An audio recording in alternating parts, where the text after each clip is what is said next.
Welcome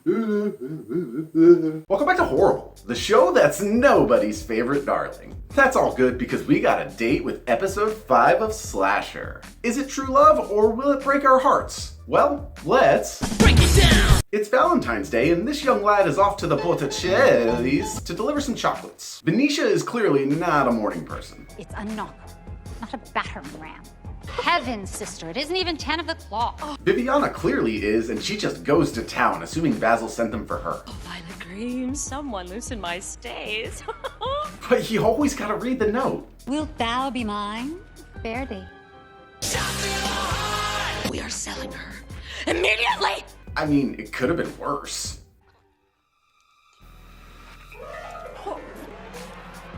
George once again spent the night with Terrence. Sorry, Terry. Terry loves to be loved. Their combo of convo and coitus is overheard by a breakfast-bringing Salome. Is that a breakfast beer? Damn, chill Salome, Terry's got a business to run. Terry's gotta pay the rent. Regina and AMJ's unsuccessful charity is interrupted by the discovery of the corpse of the cash man. Real solid aftermath here, and I absolutely love the thematic cupid setup. During one of her signature improv autopsies, Israel ends up finding another poem. Found this in his toga. I'm pretty sure that's just a sheet, but I'm totally here for a deleted scene where the widow hits up Party City for a toga costume. Basil shows up at the Botticelli's in another attempt to win Verdi over. Viviana, out here looking like Chocolate Boy from Hey Arnold, is relieved when she overhears Verdi once again reject him. Put him in the friend zone with that block. We get a great flashback scene here with Margaret and Salome exchanging some playful jabs and sharing a genuine moment. Someday I'll have fine things too. Until Alistair shows up looking for some action. $1.50 for a knee trembler up the alley. Firstly, that is robbery most hideous. And second of all, what the hell is a knee trembler? You have to ask, big man. You can't afford it. Margaret would prefer a more private setting, so Salome steps up to the plate. But my alley's open at all hours. After his goods have been serviced, Alistair refuses to pay. I look like Mr. Frankfurt for free. And instead gives Salome a bloody cold. I had to warn people not to buy your cream. It's sour. How dare he? Back in the present, Rikers questions Salome. Tell me, where were you last night? Wiggling my tea cakes for the gentleman. The gentleman! After Basil berates Rikers about the police force crumbling, we flash back to the flashback. Despite Dr. Israel's extremely distracting hat, like seriously, what the hell is up with the positioning on that thing? It's another really enjoyable scene that does a great job showing Terry is actually a kind-hearted person. Came here asking for my help and protection, so I'm giving you both. And making you care more about both characters and their connection. What's your pleasure? For you to be warm and safe tonight. The struggle to sell Verdi is real. The prices are lower than we expected. But Venetia has a marketing epiphany. Go for the Target demo. What if instead of widening our net, we narrowed it? She attempts to tempt Basil into the purchase, but he prefers to beat the game without cheat codes. I'm disgusted. Do you think I would even entertain such a proposition? After George enlightens him to the selling of Verdi, Terry goes to confront Salome and we get the best scene of the season so far. Pretty sure neither of them were able to sit down after this scene because they acted their asses off. I made sure you did well here. Plenty of pigs we don't want to fuck just to fatten your wallet. You can really feel the tension between the characters from 12 years of built-up history together. I won't miss this for a fucking second! And when the stab happened, my fucking jaw hit the floor. Terry did not see that coming. A great what the fuck moment, and Terry just gushes so much blood. Terry's never gonna die! So much great gore in this episode. Carnage candy.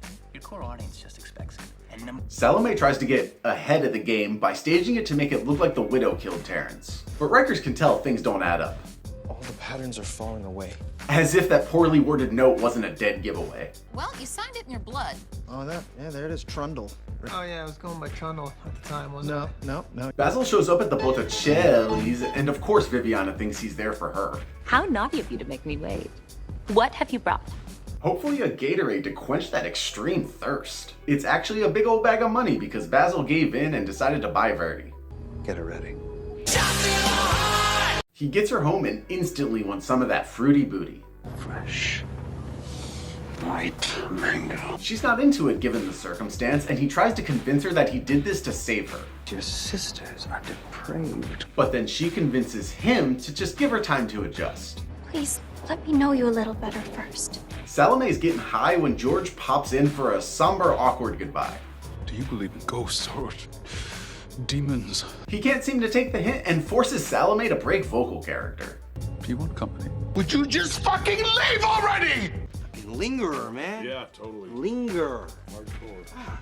The widow then shows up to end the drug-induced dance sesh and cause another flashback. Margaret refuses to get Salome a drink, adding an insult to boot. But I'm better than you, and you know it!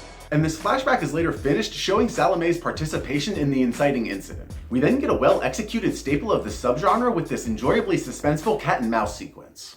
And the episode ends with a gloriously gory chunk of love to art.